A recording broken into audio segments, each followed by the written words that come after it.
ये देखो, ये लाइट का जो कोना है यहाँ पे पूरा दब गया, और ये लोहा मेटल नहीं है, ये पूरा का पूरा फाइबर है। बहुत तगड़ा असेंबल है ये पूरा कंप्लीट, देख सकते हैं।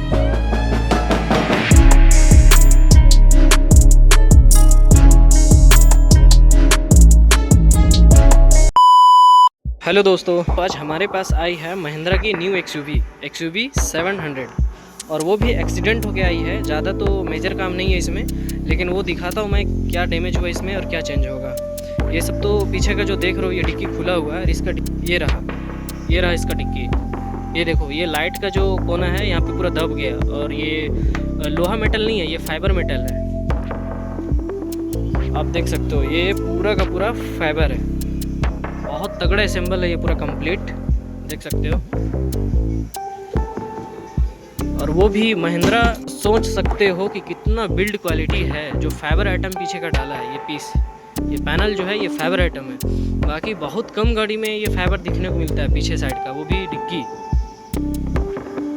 ये डिक्की तो खुल गया है, और इसका न्यू डिक्की आ गया है, वो भी मैं दिखा रहा हूँ आपको। इसका ज़्यादा कुछ नहीं, बस वो डैमेज हुआ है, जो ये कोना दब गया, और थोड़ा बहुत ये नीचे का लाइन दबा हुआ है, देख सकते हो। ये लाइन से नीचे का जो है, अब ये लोहा मेटल रहता तो ये डेंट हो जाता। अब इसको क्या चेंज ही करना पड़ेगा। और ये देखो, बम्पर में ये दबने की वजह से बीच में ये फट गया, क्रैक हो गया। तो ये भी रिपेयर करेंगे, रिपेयर करने से सही हो जाएगा। और थोड़ा बहुत बीच में भी दब गया, इसको हीट टेम्परेचर से उठा देंगे तो वो भी सही हो जाएगा। तो कलर ये भी करेंगे, ये भी कलर होगा, और ये डिक्की भी होगा। तो अब चलो न्यू डिक्की दिखाते हैं आपको। और बाकी साइड का तो फ्रेश है, कुछ भी नहीं हुआ है, बेस्ट कंडीशन है। ज़्यादा दिन चली भी नहीं है गाड़ी, और इस कंडीशन में आई है। सो अब इसको ऐसा काम करके देंगे, पूरा बिल्कुल न्यू जैसा, मतलब पता भी नहीं चलना चाहिए, ऐसा काम होगा। दोस्तों, ये रहा उसका न्यू डिक्की। देखो, ये पूरा फाइबर है, ये मेटल पूरा फाइबर है, बहुत दमदार है, लेकिन मजबूती इसकी जो क्वालिटी है ना, महिंद्रा टाटा वाकई में पूरा फुल एकदम 10 में से 10 रेटिंग तो मिलेगा ही। आप सोच सकते हो, कोई भी गाड़ी में नहीं रहता है ये फाइबर मेटल, और महिंद्रा की डिक्की वो भी फाइबर में है। साउंड तो सुन रहे हो आप, देखो, है ना, बहुत दमदार है डिक्की। अभी इसको रफ़ कर रहे हैं, पेपर से रफ़ कर रहा है। इसको घिसाई करने के बाद इसमें जो पेंटिंग प्रोसेस है वो अच्छे ढंग से हम लोग करेंगे, और पहले की तरह पूरा न्यू बिल्कुल अच्छा करके देंगे। सो अब इसको रेडी करते हैं, और कलर कैसा होता है वो भी आप देखना।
सो दोस्तों देख सकते हो ये है महिंद्रा XUV700 जो पूरा कंप्लीट हो गई है, फिटिंग हो गई, कांच भी लग गया है। बहुत ज़बरदस्त काम हुआ है, देख सकते हो। ये नीचे में भी स्क्रैच था ये पैनल में, तो ये भी कलर हुआ है और ये भी हुआ है, पूरा सूख भी गया और फिटिंग होके पूरा रेडी हो गया। सो ये गाड़ी अब वॉशिंग होगी, उसके बाद फिर यहाँ से चली जाएगी।